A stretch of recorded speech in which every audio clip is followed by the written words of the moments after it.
Buenas tardes. La firma de abogados S. Legal Rubio Villegas les da la más cordial bienvenida a este webinar Reanudación de Operaciones.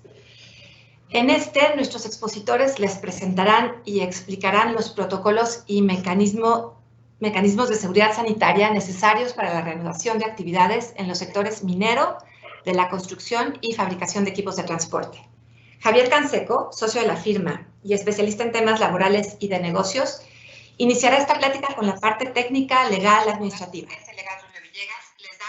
Después, Viviana Buitrago, directora de la División de Salud Ocupacional del grupo OutHelping, explicará desde el punto de vista clínico los detalles sobre cómo debe hacerse la reincorporación laboral. Viviana es médico general y cirujano, licenciada en bacteriología y especialista en salud ocupacional. Muchas gracias, Viviana, por participar en esta plática con nosotros. El webinar tendrá una duración de 1 hora aproximadamente. Los últimos minutos daremos paso a una sesión de preguntas y respuestas. Ustedes podrán ir formulando sus preguntas por escrito en el panel que aparece del lado derecho de sus pantallas. Al final iremos respondiéndolas hasta que el tiempo de duración de este seminario nos dé oportunidad. Muchas gracias por participar con nosotros. Le cedo el micrófono y pantalla a Javier Canseco.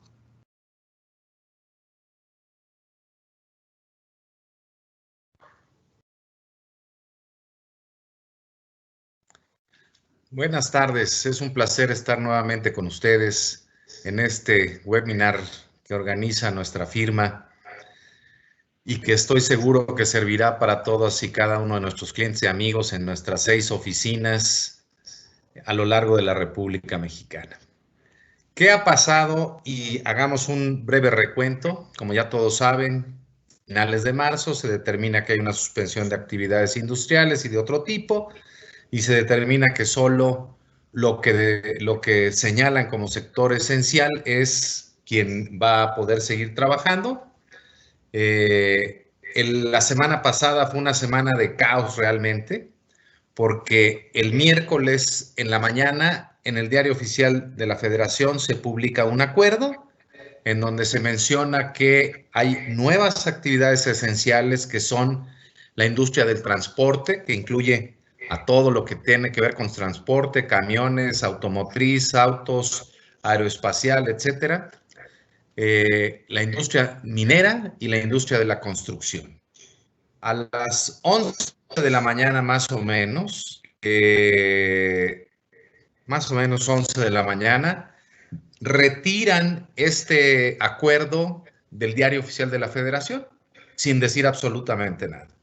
Y en la tarde nos informan en un escueto comunicado que por un error se había subido ese acuerdo al Diario Oficial de la Federación, pero que no tenía ninguna validez y que no era la versión definitiva. El jueves publican un nuevo acuerdo. En este nuevo acuerdo se establece unas condiciones distintas a las que se habían publicado el día miércoles y se habla ya de la reanudación de actividades de estas 3 industrias que ya mencionamos, a las cuales se les da la categoría de esenciales: la industria del transporte, minería y construcción. Todo el mundo estábamos nerviosos porque decíamos no nos vayan a volver a hacer la 4T y la bajen al rato. No pasó nada afortunadamente, pero el viernes nos lanzan la 4T de nuevo y nos dicen, hay una aclaración sobre lo que publicamos ayer y hay unas nuevas condiciones para esto.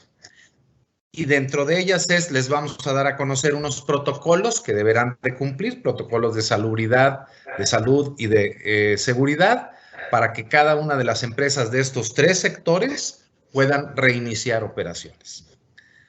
Todo el mundo esperábamos a ver si el viernes en la tarde lanzaban la información, no pasó nada. El sábado no pasó nada.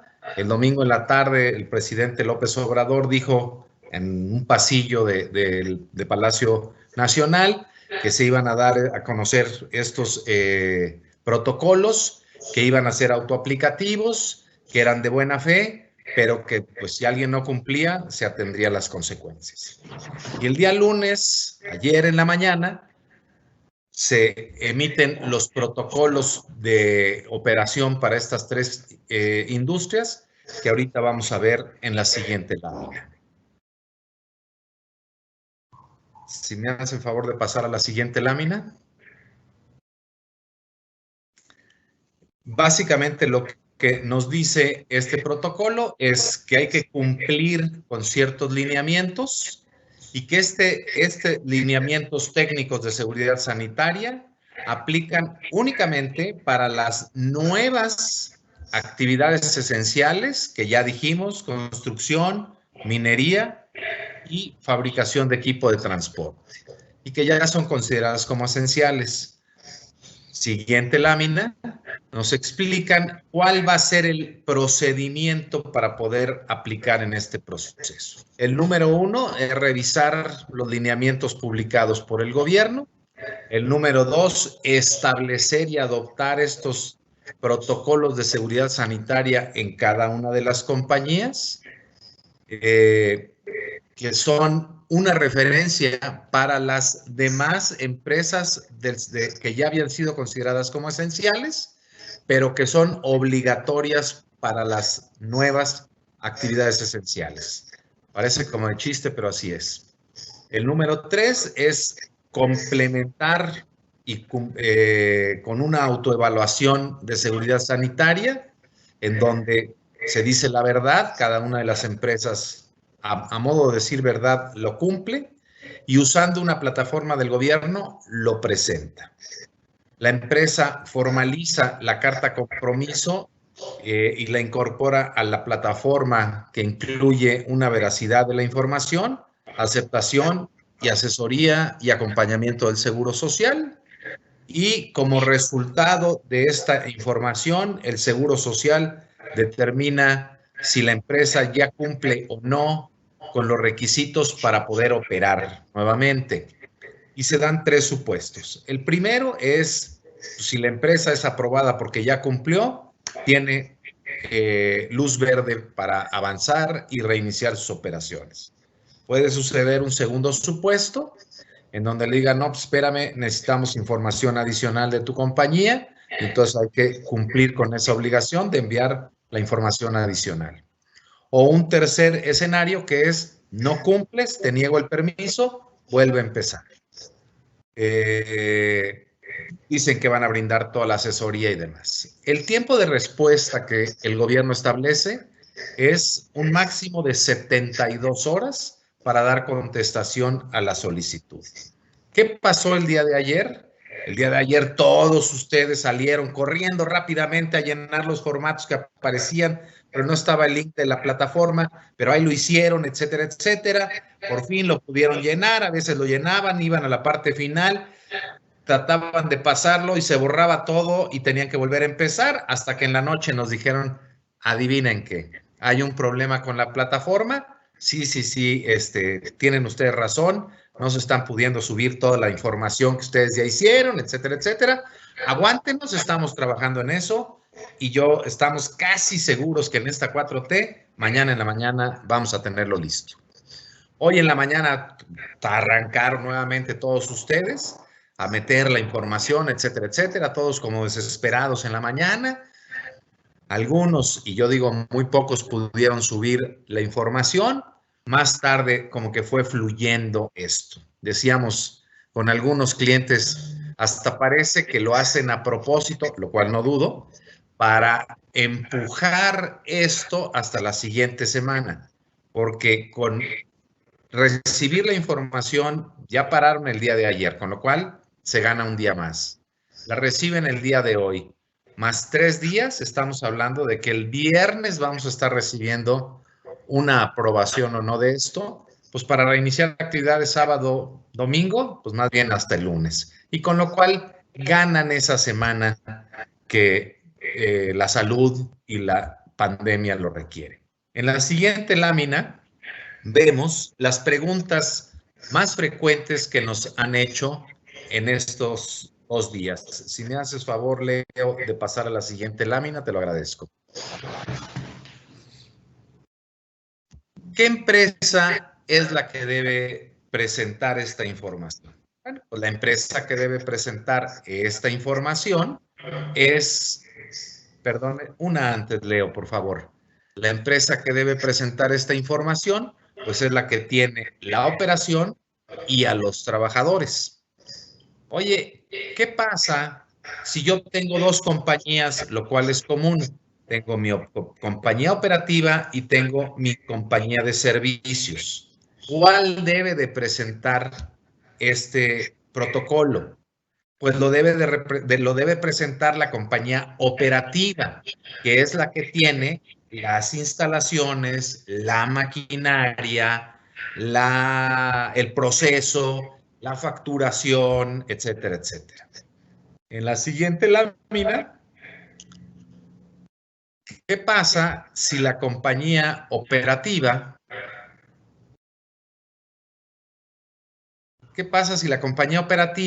no cuenta con un registro patronal en el Seguro Social?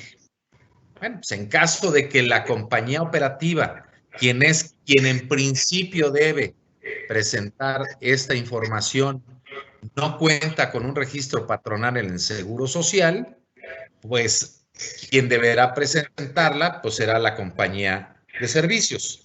Ahora bien, sirve el momento para recordarles a aquellas compañías que no han reestructurado corporativa y laboralmente su estructura, es decirles, señores, recuerden que su compañía operativa debe tener un empleado, que es el director general.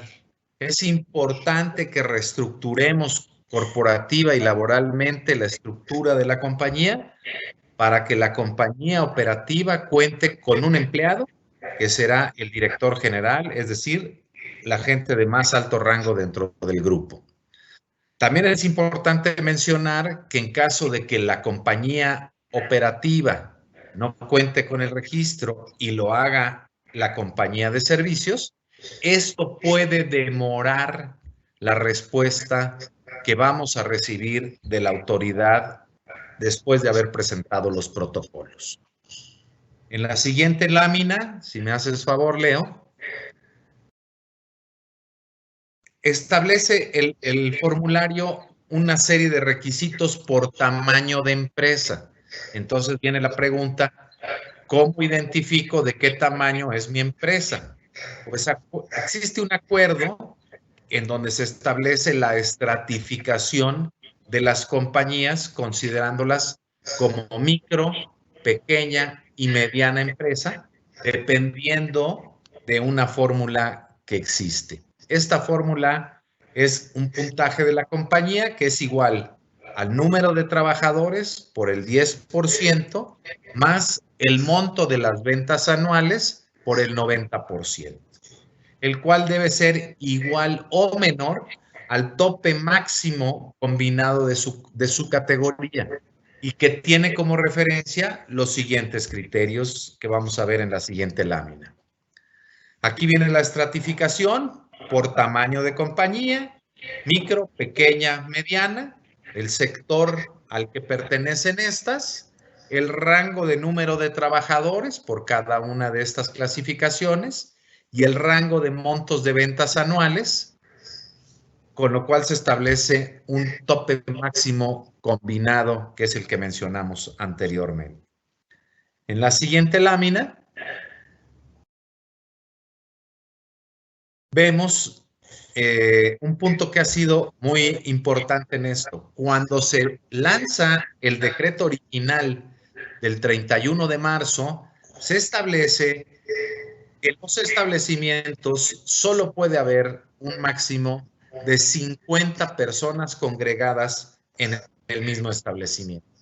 Esto genera muchas dudas, muchos problemas, porque la empresa dice, oye, yo tengo 3,000 empleados, yo soy actividad esencial, y ahora resulta que solo puedo traer a 50 a trabajar.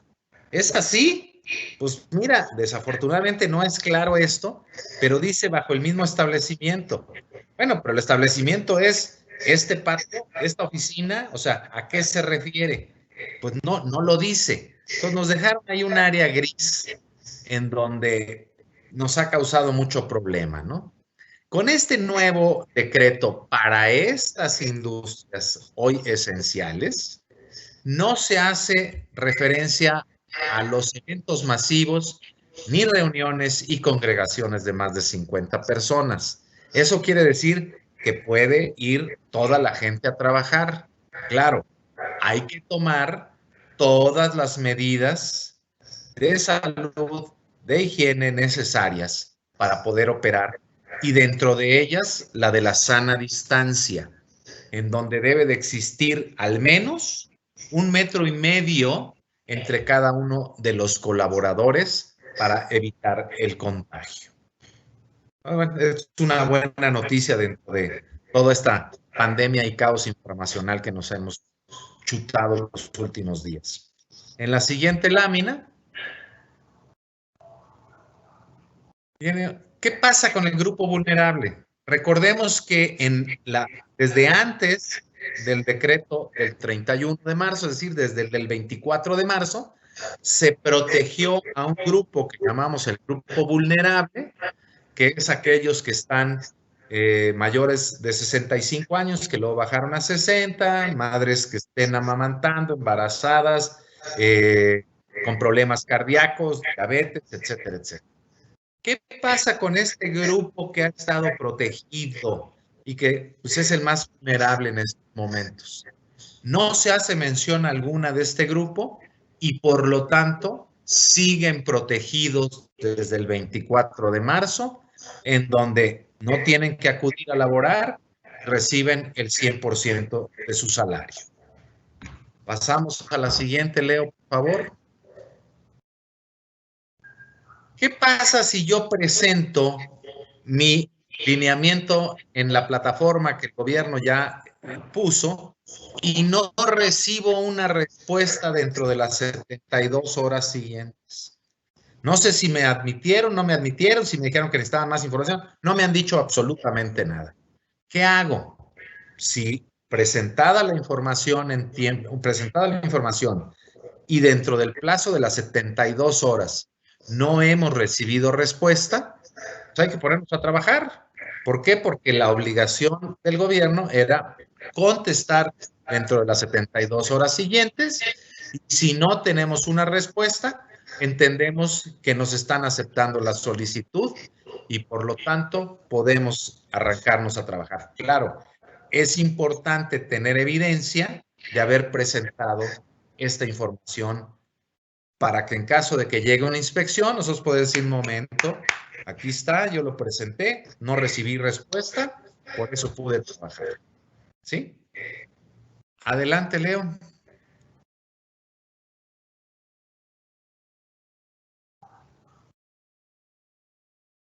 Yo les agradezco mucho, le voy a pasar la pantalla y los micrófonos a Viviana Buitrago para que nos diga toda esta parte técnica, esta operación, y nos quite las dudas que todos tenemos y las telarañas cerebrales. Gracias, muy amables.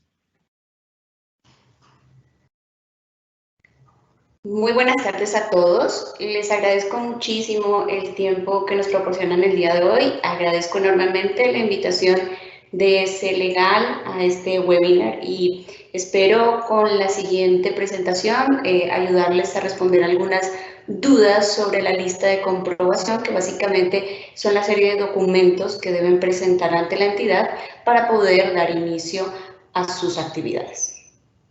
Gracias, Leo. Siguiente.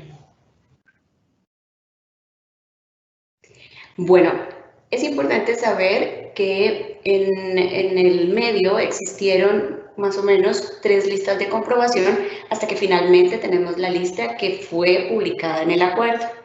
Hay una lista inicial que era muy corta, una lista segunda que llegó a través de los clústeres automotriz y que básicamente contemplaban los 5 primeros rubros que están presentes en esta diapositiva. Es ingeniería administrativa, equipo de protección personal, capacitación y promoción a la salud.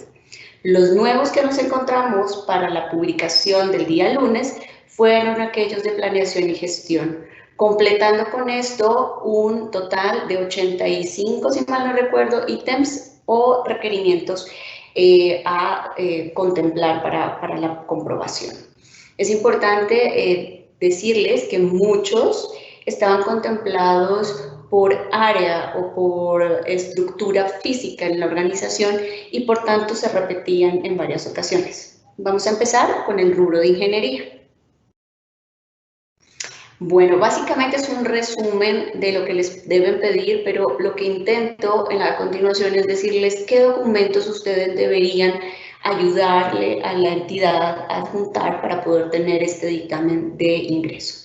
Primero, tienen que tener garantizados los accesos a la planta. Ellos han solicitado tener bien claro y separado un acceso, un ingreso, una puerta de entrada o una de salida. Cuando no contamos con dos entradas, debe proporcionarse un distanciamiento físico a través de mamparas o cualquier otro mecanismo para poder dar garantía de este distanciamiento social que nos están solicitando. Hay empresas que nos han consultado a este tema porque físicamente les es imposible contar con algún recurso que les permita tener tanto entrada como salida, y la primera sugerencia es poner una mampara eventual, la cual sea higienizable, sanitizable, o tener en el documento muy claros los horarios en los que se ingresa, los horarios en los que se sale, y poner puntos de espera. Lo más recomendable siempre es tener las barreras físicas, porque así es como nos lo pidió la entidad. Así es que debería ser la primera recomendación a seguir. Luego nos hablan de accesos a vestidores. Realmente los vestidores históricamente son un poco estrechos y es muy difícil cumplir allí el distanciamiento social. Entonces nuestra invitación ha sido, así es netamente necesario, reubicarlos, y cuando esto no es así, suspenderlos. Muchas empresas usan los lockers básicamente con la finalidad de darles un uniforme con el cual se identifiquen el personal. Acordémonos que aquí, entre menor cantidad de objetos tengamos dentro de la planta, menor la posibilidad de que llegue COVID a nuestras instalaciones. Por tanto, si se minimiza la cantidad de objetos con las que llegan nuestros trabajadores, es una medida súper adecuada, pero también verificar si es netamente necesario la identificación con los uniformes o no. La distribución en las áreas comunes habla básicamente de espacios de 1.5, sin embargo yo quisiera darles la recomendación de que mantengan un espacio de 2 metros. Yo sé que es un poco complejo cuando estamos hablando de ya no van a reducir las operaciones, ya voy a reducir la gente, ahora queremos más distancia. Yo conozco muy bien el impacto de esta situación. Sin embargo, hay una situación que hacemos inconsciente, y es el desplazamiento físico, porque estamos muy concentrados en la tarea que estamos realizando, y eso puede llevar a que perdamos el distanciamiento de 1.5. Entonces, entre más espacio podamos darle, y si llegamos a los 2 metros, es muy aconsejable. De hecho, es un estándar en otros países, y pues la sugerencia es intentarlo hacer. Suspender sillas y reubicar mesas de comedor es la condicionante, y para esto el documento que ustedes deben subir es un layout de las áreas comunes que ustedes tengan para garantizar cómo se distribuyeron esas sillas. La supervisión de los sistemas de extracción. Este es un tema que repiten varias veces en el documento y que he recibido muchas consultas al respecto, porque lo primero que ustedes deben hacer en el orden de ideas es favorecer la ventilación natural, pero debe favorecerse de una manera idónea, de una manera correcta. O sea, si el área, por ejemplo, administrativa colinda con el área operativa, no es adecuado, aunque sea una ventilación natural, dejar abierta esa puerta, porque vamos a tener una contaminación cruzada, vamos a tener la invasión de pronto de polvos o de neblinas a una zona de trabajadores no expuestos ocupacionalmente. Entonces, obviamente, la recomendación aquí va a ser abrir todas aquellas puertas y ventanas que tienen acceso exterior y verificar aquellas que tienen acceso interior, que no haya una contaminación propia de la planta.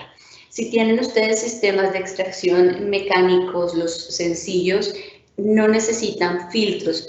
Como lo mencionan varias veces en el documento, he recibido muy frecuentemente esta consulta de si mi sistema de extracción es mecánico, ahora debo cambiarlo. No, no debe cambiar, más bien debe tener evidencia de que se hizo un mantenimiento, de que están funcionales, que se revisan periódicamente, pero no es necesario cambiarlos. Los sistemas eléctricos también deben cumplir este mismo protocolo. Deben ser revisados a través de un especialista, verificados que los filtros sean funcionales y sugerencia. Si tienen el filtro próximo a vencer, es mejor cambiarlo antes de la pandemia, antes de que llegue la infección a nuestra planta. Cambiemos, por favor. Okay. Vamos con las actividades administrativas, es el segundo de los ítems de los cuales nos hablan en la lista de comprobación. Es de verdad súper importante que ustedes cuenten con un protocolo del filtro sanitario. ¿Por qué? Porque si ustedes tienen muy establecidos los sistemas con los cuales van a llegar a los trabajadores a las plantas, la posibilidad de infección en planta va a bajar muchísimo. Si tomamos una temperatura corporal, incluso antes de ingresar al servicio de transporte, antes de subir en el camión, podemos hacer un filtro de temperatura y garantizar que estos trabajadores tienen una temperatura menor de 37.5 grados centígrados y así, con esta temperatura menor, permitirles el acceso, estamos conteniendo adecuadamente la posibilidad de infección.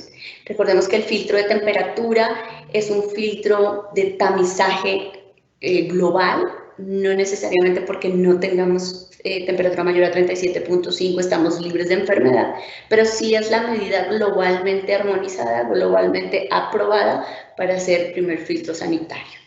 Deben haber ustedes contado con medidas no solo preventivas de este filtro en la subida del camión, sino tener estandarizadas cuáles son las sillas que sí se pueden usar, cuál es el equipo de protección personal idóneo que ustedes van a utilizar para otorgarles a su personal a cargo, dónde deben ustedes poner filtros adicionales o refuerzos adicionales a las medidas de contención. En nuestras empresas clientes lo que hemos hecho es hacer una secuencia, un mecanismo muy estandarizado, incluso numerado y rotulado, para que los trabajadores vuelvan de esto una rutina. Es decir, hacen el filtro de temperatura, se les otorga un primer cubrebocas, se les da solución tipo gel sanitizante, se higienizan sus manos, toman el servicio de transporte. Nuestra recomendación es que utilicen 2 espacios entre un trabajador y otro para que estén libres y un espacio hacia atrás, es decir, en lo medio de lo posible que no tengas vecino ni al lado ni atrás. Cuando esto no es posible por recursos de la organización, porque no hay rutas suficientes, por las razones que sean, lo idóneo sería colocar una barrera física también tipo mampara. El segundo filtro que cruzan nuestros trabajadores es otra vez toma de temperatura a la entrada de la planta. Cuando los trabajadores tienen una temperatura superior, se van a una zona que nosotros denominamos zona de aislamiento. Es decir, una zona donde hay un médico protegido con equipo de alta protección que les va a hacer la encuesta de salud, que va a verificar que no se encargue de un caso COVID y que va a tomar la decisión de si este trabajador puede entrar a la planta o no. Es súper importante tener ese filtro afuera de la empresa para evitar que se nos contaminen nuestras áreas comunes con la deambulación. Recordemos que una de las dificultades de este virus es que se transmite a través de gotículas. Gotículas son las pequeñas partes de saliva, las que incluso a veces ni alcanzamos a ver y que puede estar ahí viajando el microorganismo. Hay estudios que dicen que cuando están más o menos 5 personas en un área de 6x6, más o menos en 3 minutos se encuentra totalmente contaminada esa área. Entonces, por eso deberían las zonas de aislamiento ante probables riesgos encontrarse fuera de las organizaciones. Otra sugerencia es que esa zona de aislamiento cuente con adecuada protección para brindar una adecuada atención a los pacientes, es decir, que cuente con 4 paredes, que cuente con todo un equipamiento médico nuevo, aparte, diferente al que tienen en el servicio médico para que no generemos una contaminación cruzada y las personas que están allí cuenten con protección máxima para ellos y para otorgarle al trabajador que es sospechoso de COVID. ¿Listo? Adicional a este filtro de temperatura, luego los trabajadores deberían pasar por unos tapetes sanitizantes que están sugeridos en la lista de comprobación. Estos tapetes sanitizantes no necesitan invertir en grandes sanitizantes, con una adecuada relación de las condiciones de hipoclorito de sodio y agua, con el Clorox y el agua, pueden hacer una buena sanitización de los zapatos. Entonces, por favor, pídanle a su servicio médico o a quien les asesore en materia de salud ocupacional que les ayude a verificar las concentraciones del hipoclorito en el Clorox que ustedes tienen, porque no todos los Clorox vienen con igual concentración de hipoclorito. Hay de 4, 5, 5,5 y 6. Entonces, que verifiquen la concentración y les ayuden a hacer una buena relación de hipoclorito. Con esto, ustedes esa solución la van a poner en los tapetes sanitizantes, luego les van a permitir que los trabajadores se laven las manos para que cuando ya entren a la planta, entren lo más con probabilidad de COVID en sus partes posible. Entonces, es súper importante que incluyan dentro de sus procesos claridad en el circuito que deben hacer sus trabajadores para que lo vuelvan repetitivo, para que ellos se apersonen del proceso todos los días, porque lo podemos hacer bien un día y luego se nos va a olvidar dentro de un mes. Poner el proceso claro. Incluso empresas han invertido en lavamanos de acero inoxidable portátiles que se les da el agua a través de botellones, y estos lavamanos pueden proporcionar un área adicional a las afueras de la planta, y esto disminuye también la probabilidad de infección.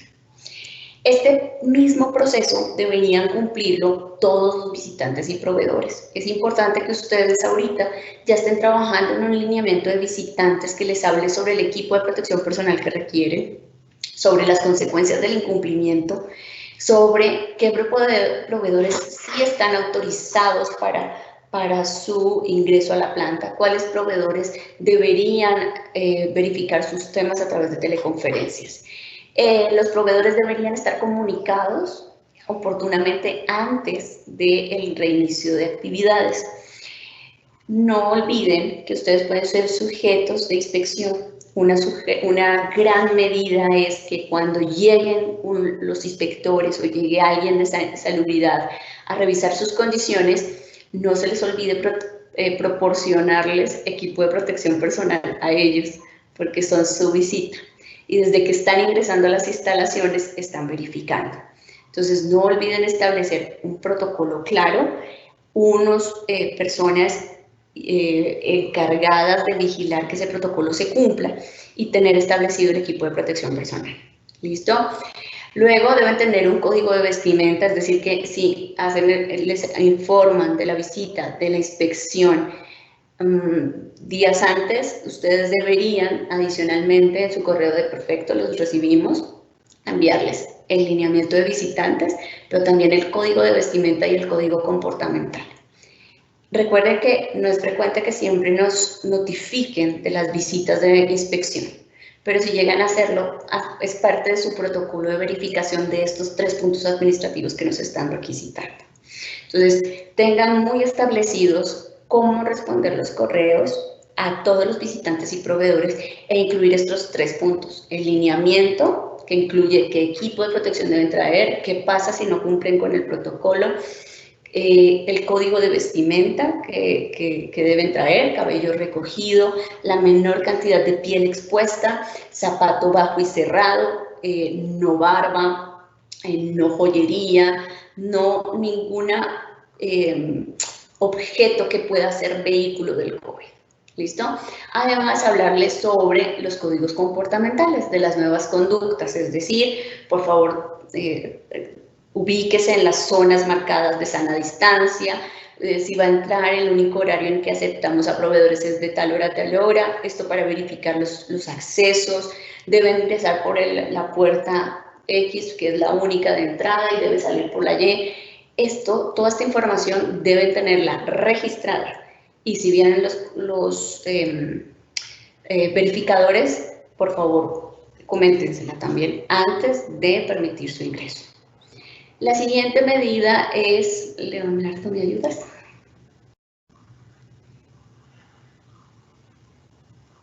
La siguiente diapositiva es sobre promoción de la salud. Bueno, aquí es cuando la norma 030 de la Secretaría de Trabajo y Previsión Social toma máxima importancia. Indirectamente es un poco auditoría de lo que ya está normado, de lo que ya su servicio debe tener. Así es que es muy posible que no estemos familiarizados con toda la terminología médica en materia de salud ocupacional y nos asustemos un poco cuando salen todos los puntos de promoción a la salud. Su servicio médico, si ha dado cumplimiento a la norma 030, es altamente probable que tenga esto. Ya debe tener un plan anual de trabajo en el cual están considerados los exámenes médicos de ingreso, los exámenes a personal ocupacionalmente expuesto, el control de las crónico-degenerativas y embarazadas, debe tener una pirámide poblacional, debe tener identificada su población vulnerable. Mi sugerencia aquí es, recuerden que vamos a incorporar personal que ha estado cerca de 2 meses en casa, y que no sabemos qué tanto han cumplido la contingencia y no sabemos qué tanto se han apegado a las medidas sanitarias. Tampoco conocemos su entorno familiar. Nosotros con nuestros clientes lo que hicimos fue proponerles un sistema de telemedicina. Actualmente un gran grupo de médicos nuestros se comunican con todos los trabajadores que se van a reincorporar. La idea es generar una constancia de reincorporación. Aquí que les preguntamos, un punto súper clave que han estado hablando en este lineamiento. Les preguntamos aspectos de salud mental y les preguntamos aspectos de salud física y comportamental. ¿Por qué de salud mental? Porque unieron un poco esto también a la norma 035 en materia de riesgo psicosocial. Entonces, dicen que también debemos desde ya estar trabajando con nuestro riesgo psicosocial, con nuestro bienestar emocional. ¿Por qué les estoy diciendo desde ya? Porque en teoría la norma 035, que fue publicada en 2018, hablaba de que tenemos la probabilidad de cumplir con la totalidad de la norma en octubre 23 de 2020. Sin embargo, por varios aspectos de la lista de comprobación nos estamos dando cuenta que están anticipando medidas correctivas de esa norma. Entonces, si no han hecho las encuestas de riesgo psicosocial, nuestra invitación es que busquen un proveedor que les pueda ayudar con esta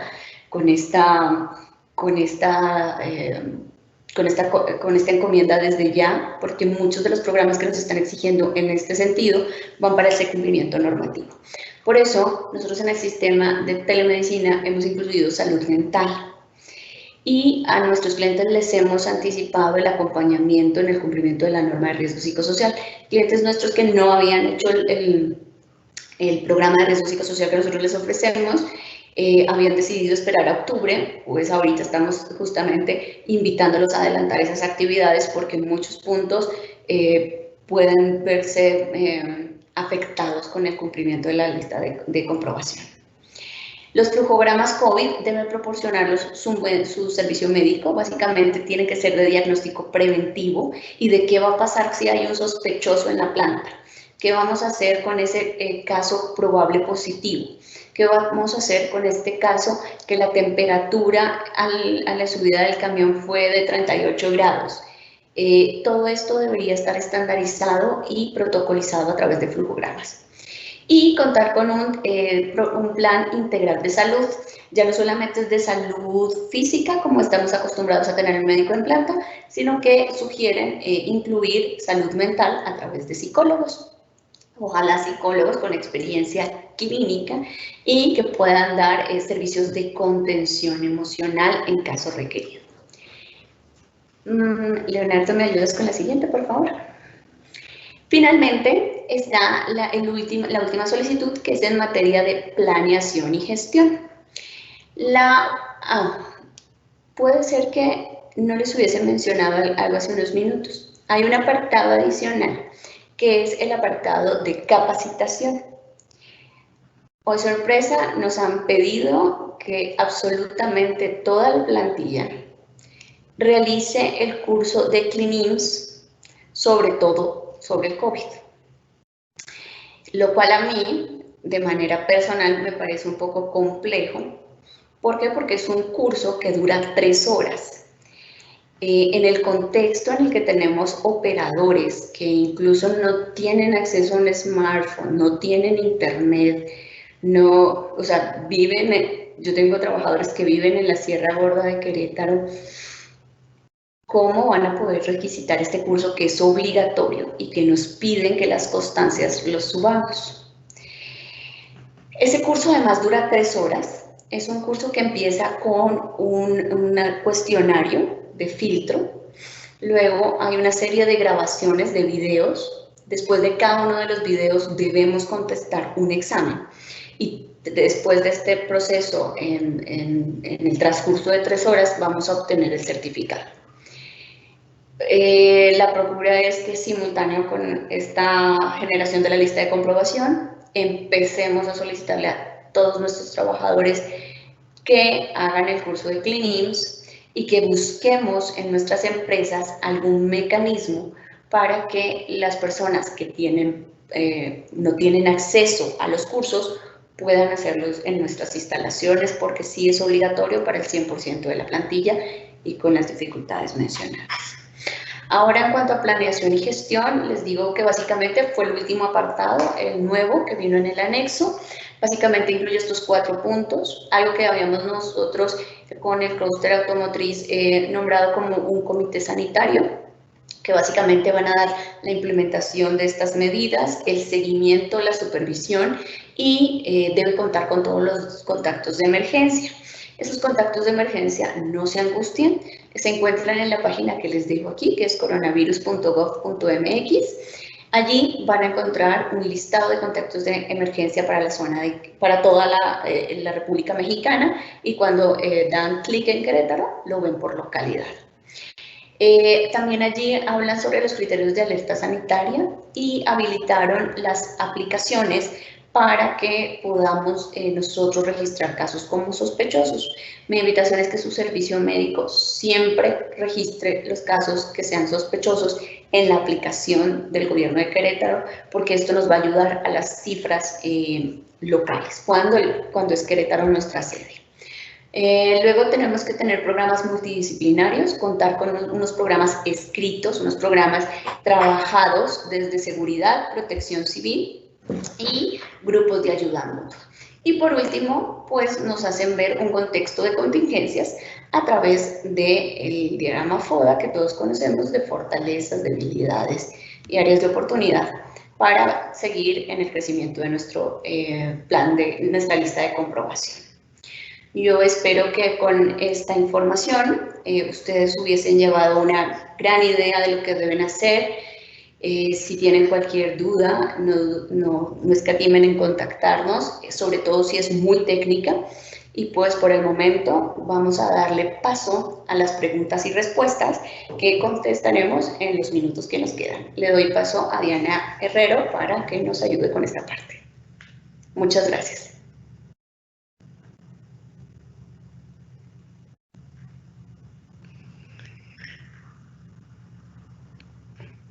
Comenzamos con las preguntas. Tenemos más de 20, no sé si nos va a dar tiempo de contestar todas, pero trataremos de contestar el mayor número posible.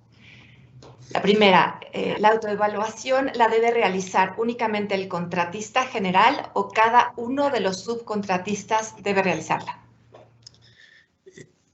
Es un tema muy sencillo. Quien se dedique a la construcción tiene que hacerlo. No importa si es contratista, subcontratista, subcontratista, lo que sea. Te dedicas al tema de construcción, es parte de tu objeto social, tienes que cumplir con esta autoevaluación. Y si me permites, para ir avanzando, porque ya vi las preguntas y el tiempo está corto, hago algunas especificaciones. Si tu empresa, como preguntaba Vicente, si tu empresa era esencial desde el principio, tú puedes seguir trabajando, Estos lineamientos, para que puedan operar, solo aplica para estos nuevos 3 sectores: construcción, minería, transporte. Oye, yo tengo que presentar esta solicitud. No, tú ya no tienes que presentar nada, tú eras esencial desde el primer momento. Oye, y tengo que aplicar estos procesos en mi operación si yo ya era actividad esencial desde el principio. No es forzoso, pero sí es muy recomendable. Entonces, con esto vamos matando un par de preguntas que traíamos por ahí. Ahora, a otras preguntas que nos han hecho es, oye, yo no estoy dentro de estas actividades esenciales, ni de las anteriores, ni de estas nuevas. ¿Qué debo de hacer? Pues usted no puede trabajar, ¿verdad? Usted se tiene que quedar en casa y ayudar a que la pandemia no crezca. Aunque cumpla con estas medidas, si no eres de la actividad esencial, no puedes laborar y no debes laborar. Esta obligación de las 50 personas aplica para los que ya estaban antes como actividad esencial. No lo dice el nuevo decreto, el decreto solo menciona para este. Nosotros ya tenemos caso en el despacho. En el despacho representamos más de 500 compañías multinacionales que hacen negocio por todo el país. Tenemos la oficina de Ciudad de México, de Puebla, de Querétaro, de Irapuato, de Chihuahua y de Ciudad Juárez. Tenemos 90 abogados que hemos estado trabajando todo este mes y pico en toda esta parte, etcétera, etcétera. Hemos tenido empresas que las han auditado, que las han inspeccionado, algunas han tenido que cerrar, en otras hemos demostrado que son actividad esencial, etcétera. Tenemos casos muy puntuales desde el origen, en donde empresas que trabajaran con 50 trabajadores no tenía sentido, no valía la pena ni abrir la puerta. Trabajamos con 1000 empleados, obviamente con toda el cuidado, sana distancia, etcétera, etcétera, y lo hemos hecho muy cuidadosamente. Hemos recibido inspecciones del trabajo en esas empresas con más de 1000 personas. Tenemos el caso de una empresa muy reconocida y sonada en Monterrey, en donde se atendió este caso por parte de nuestros socios y no tuvimos problema porque la autoridad entendió que con 50 no íbamos a poder hacer nada, pero que no obstante que teníamos 1000 personas trabajando ahí, cumplimos con todas las medidas de seguridad. Tenemos varios casos en el Bajío en donde igual 50 personas no servía de nada, en agroindustria, por ejemplo. Pues estuvimos trabajando ahí 700, 800 personas, en donde pues, con todas las medidas, con todas el cuidado, hemos laborado y no hemos tenido problema. Entonces yo diría, no dice si aplica o no, pero en lógica, pues 50 no nos van a servir de mucho, ¿verdad? Ahora, la siguiente pregunta es, oye, ¿el transporte tiene que cumplir con las mismas medidas? Pues sí, claro que tiene que cumplir con las mismas medidas. El coronavirus no se pega nada más en los centros de trabajo, se contagia desde cualquier contacto. Entonces no tendría sentido decir, en el camión nos vamos todos abrazados, pues somos hermanos, ¿verdad? Nos queremos mucho, y ya en la empresa sí nos separamos y nos cuidamos, ¿verdad? Aplica desde el transporte. Otra pregunta que han hecho y que yo le pediría a Viviana que contestara es el curso que dijo, cómo se llama, en dónde está, etcétera.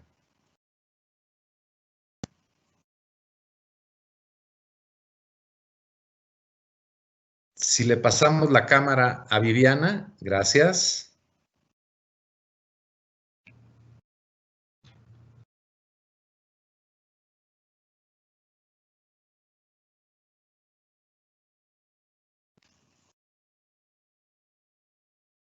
La página de capacitación, que es www.clinims.gov.mx, CLIMSS. Allí hay varios cursos y el que tendrían que escoger es el de todo sobre coronavirus. Hay varios cursos que ellos sugieren tomar, como el de cuidado del adulto mayor en casa, pero es un curso de 10 horas. Hay varios otros cursos súper interesantes como el de salud mental, que sobre todo estaría idóneo para las áreas que se están encargando de riesgo psicosocial. Pero es el que es obligatorio para todos los trabajadores, es todo sobre coronavirus.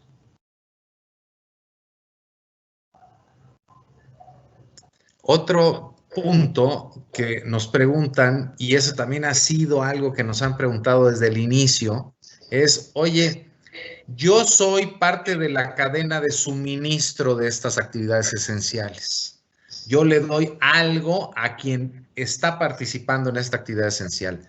Por lo tanto, yo también voy subido como actividad esencial.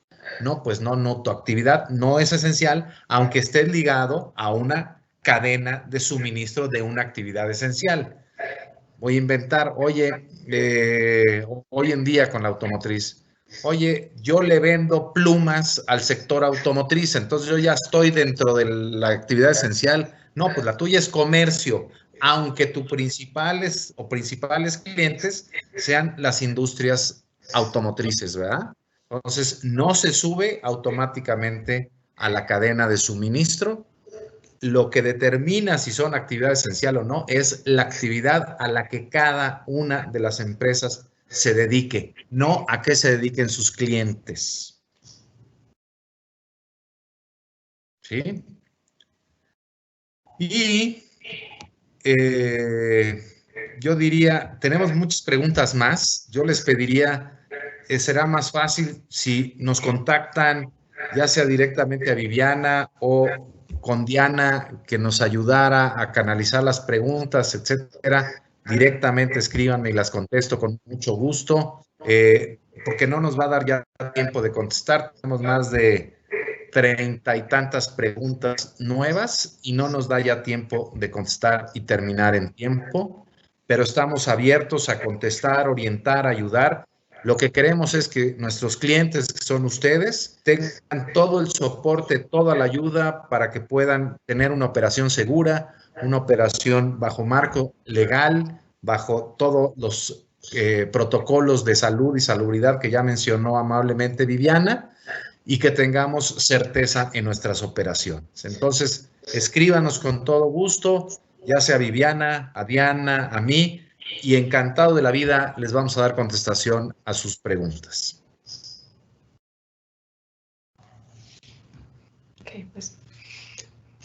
Okay, pues muchas gracias por habernos acompañado en este webinar.